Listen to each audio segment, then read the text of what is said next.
ನಾವು ಪಾಠ ಮಾಡ್ಬೋದಾ? ನಿಮ್ಗೆ 10th ಅಲ್ಲಿ ಫಸ್ಟ್ ಕನ್ನಡ ಭಾಗ 1 ಭಾಗ 2 ಇದೆ. ಇದನ್ನೇನಂತ ಕರಿತೀವಿ ನಾವು?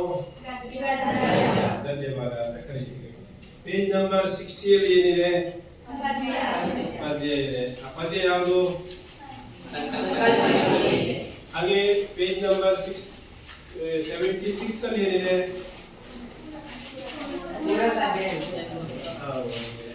ಹಾಗೆ ಒಂದು ರೀತಿಯಲ್ಲಿ ನಮ್ಗೆ ಅಭ್ಯಾಸ ಮಾಡಲಿಕ್ಕೆ ಇರಬೇಕು.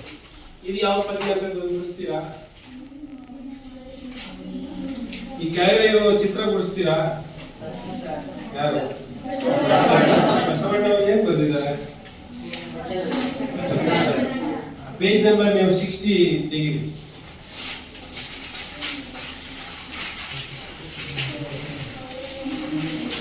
ನಾವು ಪದ್ಯ ಓದ್ತೀನಿ, ಅದನ್ನು ನೋಡ್ತೀರಾ? ಏನ್ ಹೇಳಿ? ಬಂಗಾಳದಂತಹ ನಾಲ್ಕ ದಿನವನ್ನು ನೀ ಮಣ್ಣು ಮಾಡಿದೆ ಎಂದು ಕೆಂಪನೆ ಮುಖ ಮಾಡಿ ನನ್ನನೇ ನೋಡ್ಪನು ದಿನಪನು ತಾಪೋಗುವುದು. ಇದು ನಿಮಗೆ 8ನೇ ಕ್ಲಾಸ್ನಲ್ಲೋ ಇದು ಇತ್ತು. ಇಂತಹ ಪದ್ಯ. ಏನಿದು? ಅರ್ಥ ಬೇರೆ, ಪದ್ಯ ಬೇರೆ. ಸೊ ಈ ಪದ್ಯವನ್ನ ನಾವು ಸಾಂಗತ್ಯ ಅಂತ ಕರಿತೀವಿ. ನಮ್ಮ ಕನ್ನಡದಲ್ಲಿ ಅನೇಕ ಬಗೆಯ ಪದ್ಯಗಳಿದ್ದಾವೆ. ಅನೇಕ ಬಗೆಯ ಪದ್ಯಗಳಿದ್ದಾವೆ. ಆ ಪದ್ಯಗಳಲ್ಲಿ ಮುಖ್ಯವಾಗಿ ವಚನಗಳು, ತ್ರಿಪದಿಗಳು, ಸಾಂಗತ್ಯಗಳು, ಪಿರಿಯಕ್ಕರಗಳು, ದ್ವರಯಕ್ಕರಗಳು, ಅಗ್ಗಷ್ಟಿಕೆಗಳು, ವೃತ್ತಗಳು ಇತ್ಯಾದಿ ಇತ್ಯಾದಿ ಇತ್ಯಾದಿ ಪದ್ಯಗಳಿದ್ದಾವೆ. ಆ ಪದ್ಯ ಹೀಗೆ ಇರುತ್ತೆ ಅಂತ ಗುರುತಿಸಲಿಕ್ಕೆ ವ್ಯಾಕರಣದಲ್ಲಿ ಒಂದು ನಿಯಮ ಇದೆ. ಅದು ಯಾವ್ದಾಗಿರ್ಬೋದು? ಅದನ್ನ ಛಂದಸ್ಸು ಅಂತ ಕರೀತಾರೆ. ಸೊ 64 ವಿದ್ಯೆಗಳಲ್ಲಿ ಈ ಛಂದಸ್ ಶಾಸ್ತ್ರ ಅನ್ನುವಂಥದ್ದು ಒಂದು ವಿದ್ಯೆ. ಅದು ಒಂದು ವಿದ್ಯೆ. ಹಾಗಾದ್ರೆ ಈ ಛಂದಸ್ ಅಂದ್ರೆ ಏನು ಅನ್ನುವಂಥದ್ದನ್ನ ಮಾಡ್ಕೋಬೇಕು. ಏನೇ ಛಂದಸ್ಸು? ಛಂದಸ್ಸು ಯಾವುದಕ್ಕೆ ಸಂಬಂಧಪಟ್ಟಿದ್ದು ಅಂತಾಯ್ತು? ಪದ್ಯಕ್ಕೆ ಸಂಬಂಧಪಟ್ಟಿದ್ದು. ಏನೇಳಿ? ಪದ್ಯ. ಸೊ ಪದ್ಯ ಅಂದ್ರೆ ಏನು? ಯಾರಿಗಾದ್ರೂ ಗೊತ್ತಾ? ಪದ್ಯ ಅಂದ್ರೆ ಒಂದು ನಿಯಮಿತ ಸಾಲುಗಳ ಮೂಲಕ ಬರೆದಿಡುವಂತಹ ಕ್ರಮವನ್ನ ಪದ್ಯ ಅಂತ ಕರೀತೀವಿ. ನಿಯಮಿತ ಸಾಲುಗಳ ಮೂಲಕ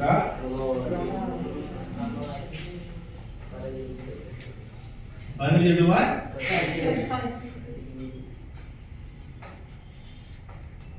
ಕ್ರಮ, ಬರೆದಿಡುವ ಕ್ರಮ, ಅದನ್ನ ಪದ್ಯ ಅಂತ ಕರೀತಾರೆ. ಸೊ ಅದರಲ್ಲಿ ಬಹಳ ಮುಖ್ಯವಾಗಿ ಏನೇನಿದೆ? ನಿಮ್ಮ ಹತ್ರ ಒಂದು ಪದ್ಯ ಇದೆ, ಕಣ್ಣು ನೋಡಿ, ಅಲ್ಲಿ ಏನಿದೆ? ಯಾರು ಹೇಳ್ತೀವಿ? ಮೊದಲನೇದಾಗಿ ಅಲ್ಲಿ ಸಾಲಿದೆ. ಏನಿದೆ? ಸಾಲಿದೆ. ಎರಡನೇದಾಗಿ ಅದರಲ್ಲಿ ಪ್ರಾಸ ಇದೆ. ಏನಿದೆ? ಅದರಲ್ಲಿ ಯತಿ ಇದೆ, ಗಣ ಅಂತ ಇದೆ. ಸೊ ಇಷ್ಟು ಅಂಶಗಳನ್ನು ತಿಳಿಸುವಂಥದ್ದು ಈ ಛಂದಸ್. ಸಾಲು ಅಂದ್ರೆ ನಿಮಗೆ ಕನಿಷ್ಠ ಒಂದು ಪದ್ಯ ರಚನೆ ಆಗಬೇಕಾಗಿದ್ರೆ ಎಷ್ಟು ಸಾಲು ಬೇಕು? 2 ಸಾಲು ಬೇಕು. ಅದನ್ನ ದ್ವಿಪದಿ ಅಂತ ಕರೀತಾರೆ. ಏನಂತ ಕರೀತಾರೆ? ಹಾಗೆ 3 ಸಾಲಿದ್ರೆ ತ್ರಿಪದಿ. 4 ಸಾಲಿದ್ರೆ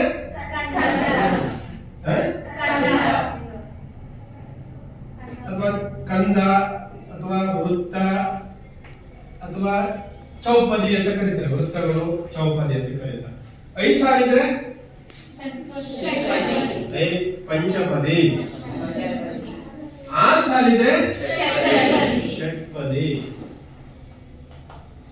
7 ಸಾಲಿದ್ರೆ ಸಪ್ತಪದಿ. ಹಾಗೆ 8, 9, 10, 20 ಏನೋ ಇರ್ತವೆ. ಹೀಗೆ ಸಾಲುಗಳಿಗೆ ಮಿತಿ ಇಲ್ಲದ ಪದ್ಯವನ್ನ ನಾವು ರಗಳೆ ಅಂತ ಕರೀತೀವಿ. ರಗಳೆ ಅಂದ್ರೆ ಹೇಳಿ? ಸಾಲುಗಳಿಗೆ ಮಿತಿ ಇಲ್ಲದ ಪದ್ಯ. ಸೊ ನೋಡಿ, ಈ ಪದ್ಯಗಳಲ್ಲಿ ಏನೇನಿರ್ತವೆ ಅಂದ್ರೆ ಮೊದಲನೇದಾಗಿ ಪ್ರಾಸ ಇರುತ್ತೆ, ಯತಿ ಇರುತ್ತೆ, ಗಣ.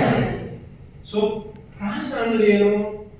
ಪದ್ಯದ 2 ಸಾಲುಗಳಲ್ಲಿ ಒಂದೇ ರೀತಿಯ ಸ್ವರ ವ್ಯಂಜನಗಳ ಪುನರಾವರ್ತನೆಯನ್ನ ನಾವು ಪ್ರಾಸ ಅಂತ ಕರಿತೀವಿ. ಹಾಗೆಯೇ ಯತಿ ಅನ್ನುವಂಥದ್ದು ಬರುತ್ತೆ. ಪದ್ಯವನ್ನು ಓದುವಾಗ ನಾವು ಒಂದು ಉಚ್ಚಾರ ಮಾಡಲಿಕ್ಕೆ ಅಂದ್ರೆ ಅರ್ಥ ಕೆಳದೇ ಇರುವಂತಹ ಸ್ಥಳದಲ್ಲಿ ನಾವು ನಿಲ್ತೀವಿ, ಉಸಿರಾಟವನ್ನ ತೆಗೆದುಕೊಳ್ಳಿಕ್ಕೆ. ಅದನ್ನ ಯತಿ ಎಂಬುದು ಉಸಿರ್ದಾಣ ಅಂತ ಕರೀತಾರೆ, ಉಸಿರು ಬಿಡುವ ಸ್ಥಳ. ಇನ್ನು ಗಣ, ಗಣ ಅಂದ್ರೆ ಗುಂಪು ಮಾಡೋದು. ಸೊ ಗುಂಪು ಮಾಡುವಾಗ ನಾವು 3 ರೀತಿಯಲ್ಲಿ ಗುಂಪು ಮಾಡ್ತೀವಿ: ಅಕ್ಷರಗಣ, ಮಾತ್ರಾಗಣ ಮತ್ತು ಅಂಶಗಣ ಅಂತ ಹೇಳ್ತೀವಿ. ಈ ಸಾಲು ಬಂದಾಗ ಈ ವಿಪದಿಯನ್ನ ನಾವು ಪಲ್ಲವಿ ಅಂತ ಕರಿತೀವಿ. ಪದ್ಯದ ಒಂದು ಹಾಡಲ್ಲಿ ಪಲ್ಲವಿ ಅಂತ ಕರಿತೀವಿ. ಸೊ ತ್ರಿಪದಿಗಳನ್ನ ನೀವು ಸರ್ವಜ್ಞನ ತ್ರಿಪದಿಗಳನ್ನ ಕೇಳಿರ್ತೀರಿ. ಸೊ ಹಾಗೆ ಕಂದ ಪದ್ಯಗಳು ಅನ್ನುವಂಥದ್ದು ನಿಮ್ ಪಾಠದಲ್ಲಿ ಬಂದಿದ್ದಾವೆ. ಅದು ಕಂದ ಅಂತ ಹೆಂಗ್ ಗೊತ್ತಾಗ್ಬೇಕು ಅಂತ ಹೇಳುವಾಗ ಈ ಛಂದಸ್ಸಿನ ನಿಯಮವನ್ನ ಗುರುತಿಸಬೇಕಾಗುತ್ತೆ. ಸೊ ಗುರುತಿಸಬೇಕಾಗಿದ್ರೆ ನಾವು ಒಂದು ಪದ್ಯ ನಿಮ್ಗೆ ಕೊಟ್ಟಿರ್ತೀವಿ, ನೋಡ್ಕೊಳ್ಳಿ ನೀವು. ಸೊ ಈ ಪದ್ಯಕ್ಕೆ ಹೇಗೆ ಗುರುತಿಸಬಹುದು ಅಂತ ನೀವು ಕಂಡಾಗ ಒಂದು ಗ್ರೂಪ್ ಮಾಡ್ತೀವಿ. ಇದು ಒಂದು ಪದ್ಯ, ಹೌದಲ್ವಾ? ಮುಂದಿದೆ ಆ ಪದ್ಯದಲ್ಲಿ ಪ್ರಾಸ ಅಂತ ಕಾಣುತ್ತೆ. ಏನ್ ಹೇಳಿ? ಪ್ರಾಸ. ಸೊ ಅದರಲ್ಲಿ ಇರುವ ಪ್ರಾಸವನ್ನ ನೀವು ಗುರುತಿಸ್ತೀರಾ ಯಾವ್ದಾಗಿರ್ಬೋದು ಅಂತ? ಪ್ರಾಸ ಅಲ್ಲಿ ಇದೆ ನೋಡಿ. ಮೊದಲನೇದು ಈ ಪದ್ಯ ಏನಿದೆ: ಇನ ತನುಜನ ಕೂಡೆ ಮೈದುನತನದ ಸರಸವನ್ನೆಸಗಿ ಧನುಜರಿಗೂ ಬರಸೆಳೆದು ಕುಳ್ಳಿರಿಸಿದನು ಪೀಠದಲ್ಲಿ. ಎನಗೆ ನಿಮ್ಮಡಿಗಳಿ ಸಮಸೇವನೆಯೇ ದೇವ ಮುರಾರಿಯೇ ಎನ್ನಲು ತೊಡೆ ಸೋಕಿನಲ್ಲಿ ಸಾರಿದು ಶೌರಿ ಇಂತ್ಯಂತ ಅನ್ನುವಂಥದ್ರಲ್ಲಿ ಮೊದಲನೇ ಅಕ್ಷರಗಳು, ಎರಡನೇ ಅಕ್ಷರ ಮಧ್ಯೆ ನ ನ ನ ಇದೆ ನೋಡಿ. ಈ ನ ನ ಹೌದಾ, ಧನು ಎನ, ಈ ನ ನ ನ ಅಕ್ಷರಗಳೇ ಬಂದಿದ್ದಾವೆ. ಈ ರೀತಿ ಬರುವಂತದನ್ನ ನಾವು ಪ್ರಾಸ ಅಂತ ಕರಿತೀವಿ. ಅದು ಎರಡನೇ ಅಕ್ಷರ ಹ್ರಸ್ವವಾಗಿದ್ರೆ ಅದನ್ನ ಅಜಪ್ರಾಸ ಅಂತ ಕರೀತಾರೆ. ಆದಿಯಲ್ಲಿ ಬಂದಂತಹ ಅಜಪ್ರಾಸ. ಹಾಗಾದ್ರೆ ಪ್ರಾಸಗಳಲ್ಲಿ ಎಷ್ಟು ವಿಧಗಳಿದ್ದಾವೆ ಅಂತ ಹೇಳಿದ್ರೆ ಅಜಪ್ರಾಸ, ಹಾಗೆ ಗಜಪ್ರಾಸ, ಸಿಂಹಪ್ರಾಸ, ವೃಷಭಪ್ರಾಸ, ಹಯಪ್ರಾಸ, ಶರವ ಅಂತ 6 ವಿಧಗಳು. ಏನೇ ಶರವ ಪ್ರಾಸ. 6 ಪ್ರಾಸಗಳು ಆದಿಯಲ್ಲಿ, ಪದ್ಯದ ಮೊದಲಲ್ಲಿ ಮತ್ತು ಅಂತ್ಯದಲ್ಲಿ ಬರುತ್ತೆ. ಇದು ಪ್ರಾಸ ಬಹಳ ಮುಖ್ಯ. ಯತಿ ಅಷ್ಟೊಂದು ಮುಖ್ಯ ಅಲ್ಲದೆ ಇದ್ರೂ ಸಹ ಅದು ಮುಖ್ಯವಾಗಿ ಬರುವುದು ಗಣ. ಈ ಗಣಗಳಲ್ಲಿ ಯಾವ ಗಣ? ಮಾತ್ರಾಗಣ, ಅಕ್ಷರಗಣ ಮತ್ತು ಅಂಶಗಣ ಅಂತ ಬರುತ್ತೆ. ಮಾತ್ರಾಗಣಗಳು 3 ಮಾತ್ರಾ ಕಾಲ. ಅದನ್ನು ಗುರುತಿಸುವುದು ಈ ಲಘು ಮತ್ತು ಗುರು ಮೂಲಕ. ಲಘು ಮತ್ತು ಗುರು. ಲಘು ಅಂದ್ರೆ 1 ಮಾತ್ರಾ ಕಾಲ, ಅದರ ಬೆಲೆ ಎಷ್ಟು? 1. ಹಾಗೆ ಗುರು ಅಂದ್ರೆ ಅದರ ಬೆಲೆ 2. ಇವೆರಡು ಸೇರಿದಾಗ 3 ಆಗುತ್ತೆ. ಎಷ್ಟಾಗುತ್ತೆ? 3. ಇದನ್ನ ಒಂದು ಗಣ ಅಂತ ನಾವು ಗುರುತಿಸ್ತೀವಿ. ಒಂದೊಂದು ಹೀಗೆ ನೋಡಿ, ಈ ರೀತಿ ಮಾಡಿದ್ರೆ ಎಷ್ಟಾಯ್ತು? 3. ಸೊ ಈ ರೀತಿ ಮಾಡಿದ್ರೆ 3, ಹಾಗೆ ಈಗ ಮಾಡಿದ್ರೆ 3. ಸೊ ಇದು 3 ರೀತಿಯಲ್ಲಿ ಬರುತ್ತೆ. ಅದೇ ರೀತಿ ಇದು 3 ಲಘುವಿನಿಂದ 3 ಗಣ ಅಂದ್ರೆ 3 ಮಾತ್ರ ನಿಂತ್ರೆ 3 ಗುರು ಆದ್ರೆ ಎಷ್ಟಾಯ್ತು? 6. ಸೊ ಕನಿಷ್ಠ 3ರಿಂದ ಮತ್ತು ಗರಿಷ್ಠ 6ರಿಂದ ನಾವು ಗುಂಪು ಮಾಡಲಿಕ್ಕೆ ಮಾತ್ರಾಗಣ ಅಂತ ಕರೀತೀವಿ. ಸೊ ಅದೇ ರೀತಿ ಇದು ಮಾತ್ರೆಗಳ ಲೆಕ್ಕಾಚಾರ ಮಾಡಿ ಗುಂಪು ಮಾಡ್ತೀವಿ. ಅದೇ ರೀತಿ ಅಕ್ಷರಗಳನ್ನ ಲೆಕ್ಕ ಮಾಡಿ ಗುಂಪು ಮಾಡುವಂಥದ್ದನ್ನ ಅಕ್ಷರಗಣ ಅಂತ ಕರೀತಾರೆ. ಅಕ್ಷರಗಳ ಮೂಲಕ ಗುಂಪು ಮಾಡೋದನ್ನ ಅವು 8 ವಿಧಗಳು ಬರ್ತವೆ. ಎಷ್ಟು ವಿಧಗಳು? 8. 8ರಲ್ಲಿ ಮೊದಲನೇದು ಯಗಣ, ಹಾಗೆ ಮಗಣ, ತಗಣ, ರಗಣ, ಜಗಣ, ಭಗಣ, ನಗಣ, ಸಗಣ. ಎಷ್ಟಾಯ್ತು ನೋಡಿ? ಇದನ್ನ ಹೇಗೆ ಗುರುತಿಸ್ತೀವಿ ಅಂತ ಹೇಳಿದ್ರೆ ಯಗಣ ಈ ರೀತಿ ಬರುತ್ತೆ, ಮಗಣ ಈ ರೀತಿ ಬರುತ್ತೆ, ತಗಣ ಈ ರೀತಿ ಬರುತ್ತೆ, ರಗಣ ಈ ರೀತಿ ಬರುತ್ತೆ, ಜಗಣ ಈ ರೀತಿ ಬರುತ್ತೆ, ಭಗಣ ಈ ರೀತಿ ಬರುತ್ತೆ, ನಗಣ ಈ ರೀತಿ ಬರುತ್ತೆ, ಸಗಣ ಈ ರೀತಿ ಬರುತ್ತೆ. ಇದಕ್ಕೊಂದು ಗುರ್ಸ್ಕೊಳ್ಳಿಕ್ಕೆ ಯಮತಾರಾಜ ಹಾನಸಲಗಂ ಅನ್ನೋದು ಒಂದು ಪದ್ಯದಲ್ಲಿ ಅದನ್ನು ಗುರುಸ್ಬೋದು. ಸೊ ಹಾಗಾಗಿ ಇದನ್ನು ಗುರುಸ್ಲಿಕ್ಕೆ ನಾವು ಈ ಲಘು ಗುರು ಹಾಕುವುದನ್ನು ಮೊದಲು ಕಲ್ತ್ಬೇಕು. ಏನ್ ಮಾಡ್ಬೇಕಾಗುತ್ತೆ? ಲಘು ಗುರು ಹಾಕೋದಕ್ಕೆ ನಾವೇನು ಕರಿತೀವಿ? ಪ್ರಸ್ತಾರ ಅಂತ ಕರಿತೀವಿ. ಲಘು ಗುರುನ ಗುರುಸೋದಕ್ಕೆ ಏನಂತ ಕರಿತೀವಿ? ಸೊ ಆ ಪ್ರಸ್ತ ಒಂದು ನಿಮಿಷ ಮತ್ತು ಮೂರನೇ ಸಾಲು 4 ಮಾತ್ರೆಯ 3 ಗಣ ಮತ್ತು 12 ಮಾತ್ರೆಗಳು ಸಮ ಅಲ್ವಾ? ಹೌದಲ್ಲ? ಹಾಗೆ ಎರಡನೇ ಸಾಲು ಮತ್ತು 4ನೇ ಸಾಲು 4 ಮಾತ್ರೆಯ 5 ಗಣಗಳು ಒಟ್ಟು 20 ಮಾತ್ರೆಗಳಿವೆ, ಅದು ಸಹ ಸಮಾನ. ಈ ರೀತಿ ಲಕ್ಷಣವುಳ್ಳ ಪದ್ಯವನ್ನ ನಾವೇನಂತ ಕರಿತೀವಿ?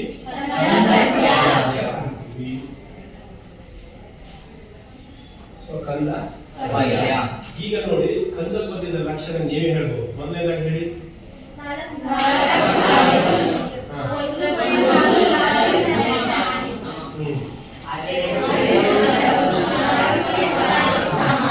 ಸರಿ, ಈ ಮೊದಲೆರಡು ಸಾಲನ್ನ ನಾವು ಪೂರ್ವಾರ್ಧ ಅಂತ ಕರಿತೀವಿ. ಏನಂತ ಕರಿತೀವಿ? ಸೊ ಈ ಎರಡು ಸಾಲನ್ನ ಏನಂತ ಕರಿತೀವಿ? ಉತ್ತರಾರ್ಧ ಅಂತ ಕರಿತೀವಿ. ಯಾವ್ದು? ಉತ್ತರಾರ್ಧ ಅಂತ ಕರಿತೀವಿ. ಪೂರ್ವಾರ್ಧದಲ್ಲಿ ಎಷ್ಟು ಗಣಗಳಿದ್ದಾವೆ, ಉತ್ತರಾರ್ಧದಲ್ಲಿ ಎಷ್ಟು ಗಣಗಳಿದ್ದಾವೆ, ಒಟ್ಟು ಎಷ್ಟು ಗಣಗಳು ಎಷ್ಟು ಮಾತ್ರೆಗಳಿದಾವೆ ಕೌಂಟ್ ಮಾಡಿ ನೋಡೋಣ.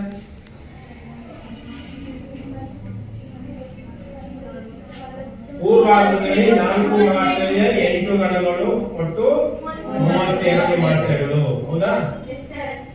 ಹಾಗೆ ಉತ್ತರಾರ್ಧದಲ್ಲಿ 4 ಮಾತ್ರೆಯ 8 ಗಣ 32 ಮಾತ್ರೆಗಳು, ಒಟ್ಟು 4 ಮಾತ್ರೆಯ 16 ಗಣಗಳು 64 ಮಾತ್ರೆಗಳಿವೆ. ಸೊ ಈ ರೀತಿ ಮಾತ್ರೆಗಳ ಸಂಖ್ಯೆಯನ್ನು ಹೊಂದಿರುವ ಈ ಲಕ್ಷಣವುಳ್ಳ ಪದ್ಯವನ್ನು ಏನು ಕರಿತೀವಿ? ಕಂದ ಪದ್ಯ. ಗೊತ್ತಾಯ್ತಲ್ಲ? ಇನ್ನೂ ಒಂದು ಏನಿರುತ್ತೆ ಗೊತ್ತಾ ಇದರಲ್ಲಿ ಲಕ್ಷಣ? ಈ ಬೆಸ ಸಂಖ್ಯೆ ಸ್ಥಾನದಲ್ಲಿ 1, 3, 5, 7, 9 ಈ ತರ ಬೆಸ ಸಂಖ್ಯಾ ಸ್ಥಾನ ಬರುತ್ತಲ್ಲ, ಆ ಸ್ಥಾನದಲ್ಲಿ ಏನ್ ಬರಬಾರ್ದು? ಮಧ್ಯೆ ಗುರುವಿರುವಂತಹ ಈ ಜಗಣ ಬರಬಾರದು. ಇದು ನಿಯಮ. ಸೊ ಈ ರೀತಿ ನಿಯಮಗಳ ಪದ್ಯವನ್ನು ಏನಂತ ಕರೀತಾರೆ? ಕಂದ ಪದ್ಯಕ್ಕೆ ನಾವು ಏನೇನ್ ಮಾಡಿದ್ವಿ? ಈಗ ಮೊದಲನೇದಾಗಿ ಸಾಲನ್ನ ಮಾಡ್ಕೊಂಡ್ವಿ, ಪ್ರಸ್ತಾರ ಹಾಕಿದ್ವಿ, ಗಣ ಲೆಕ್ಕ ಮಾಡಿದ್ವಿ, ಈ ರೀತಿ ಮಾಡಿ. ಹೌದಲ್ಲ? ಇದರ ಲಕ್ಷಣವನ್ನು ಬರೆದ್ವಿ. 1ನೇ ಸಾಲು 3ನೇ ಸಾಲು ಸಮ, 2ನೇ ಸಾಲು 4ನೇ ಸಾಲು ಸಮ, ಪ್ರತಿ ಸಾಲು 4 ಮಾತ್ರೆಗಳಿಂದ ಗುಂಪು ಮಾಡಿರ್ತಾರಂತೆ. ಒಟ್ಟು 4 ಮಾತ್ರೆಗಳ 16 ಗಣಗಳು 64 ಮಾತ್ರೆಗಳನ್ನು ಹೊಂದಿದೆ. ಇದನ್ನ ಕಂದ ಪದ್ಯ ಅಂತ ಕರೀತಾರೆ. ಇದರಲ್ಲಿ ಆದಿಪ್ರಾಸ ಇರುತ್ತೆ. ಅರ್ಥ ಆಯ್ತಾ? ಮಾಡ್ಕೊಂಡಿದ್ದೀರಲ್ವಾ? ಸೊ ನಿಮಗೆ ಈಗ ಇವರು ಕೀರ್ತಿ ಬೋರ್ಡ್ ಅಲ್ಲಿ ಮಾಡ್ತಾರೆ, ನಿಮ್ಗೆ ಕೊಟ್ಟಿದ್ದೀನಲ್ಲ, ನೀವು ಅದರಲ್ಲಿ ಲಘು ಪ್ರಸ್ತಾರ ಹಾಕಿ ಗಣ ವಿಂಗಡಿಸಿ ಅದರ ಹೆಸರನ್ನ ಬರ್ಕೊಡ್ಬೇಕು. ಮೊದಲನೇ ಪದ್ಯ ಮಾತ್ರ.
ಇದು ಲಕ್ಷಣ ಹೇಳಿ ನೋಡೋಣ.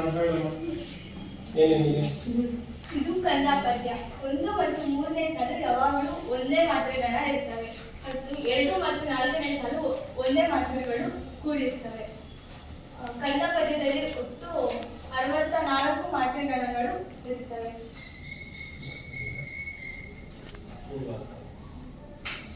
ಈ 2 ಸಾಲುಗಳು ಕಂದ ಪದ್ಯದ ಪೂರ್ವಾರ್ಧಗಳು ಮತ್ತು 3 ಮತ್ತು 4 ಸಾಲುಗಳು ಕಂದ ಪದ್ಯದ ಉತ್ತರಾರ್ಧಗಳು. ಈಗ ಪೂರ್ವಾರ್ಧ ಮಾತ್ರ ಕೊಟ್ಟಿದ್ದಾರೆ, ನಾನು ಪೂರ್ವಾರ್ಧ ಬರೆದಿದ್ದೀನಿ. ಪೂರ್ವಾರ್ಧದಲ್ಲಿ ಉತ್ತರಾರ್ಧ ಇರೋದ್ರಿಂದ ಪರೀಕ್ಷೆಗೆ ಎಷ್ಟು ಸಾಲುಗಳನ್ನು ಕೊಡ್ತಾರೆ? ಸೊ 2 ಸಾಲನ್ನು ಕೊಡ್ತಾರೆ. ಆಗ ಒಂದೇ ಸಾಲಲ್ಲಿ ಎಷ್ಟು ಮಾತ್ರೆಗಳಿರ್ತವೆ, ಎಷ್ಟು ಗಣಗಳಿರ್ತವೆ? 12 4 ಮಾತ್ರೆಯ 3 ಗಣಗಳು 12 ಒಂದೇ ಸಾಲಿನಲ್ಲಿ ಇರುತ್ತೆ. ಎರಡನೇ ಸಾಲಿನಲ್ಲಿ 5 ಗಣಗಳಿರ್ತವೆ. ಸೊ ಈ ಪೂರ್ವಾರ್ಧದಲ್ಲಿ 4 ಮಾತ್ರೆಯ 14 ಗಣಗಳಿದ್ದಾವೆ. ಒಟ್ಟು 32 ಮಾತ್ರೆಗಳು ಬರುತ್ತೆ. ಇಲ್ಲಿ ಮುಖ್ಯವಾಗಿ ಆದಿತ್ಯಾಸ ಬಂದಿದೆ ನೋಡಿ, ಹೌದಲ್ವಾ? ಈ ಲಕ್ಷಣ ಉಳ್ಳ ಪದ್ಯವನ್ನು ಏನಂತ ಕರೀತಾರೆ? ಕಂದ ಪದ್ಯ. ಸೊ ಛಂದಸ್ಸಿನ ಒಂದು ಭಾಗದಲ್ಲಿ ಇದು ಕಂದ ಪದ್ಯ ಅಂತ ಕರಿತೀವಿ. ಆ ಸಾಲಿದ್ರೆ ಅದನ್ನ ಯಾವ ಪದ್ಯ ಅಂತ ಕರಿತೀವಿ? ಷಟ್ಪದಿ ಅಂತ ಕರಿತೀವಿ. ಅಲ್ಲಿ ಬೇರೆ ಬೇರೆ ನಿಯಮಗಳಿರ್ತವೆ. ಅದನ್ನ ಮುಂದಿನ ತರಗತಿಯಲ್ಲಿ ಓದೋಣ.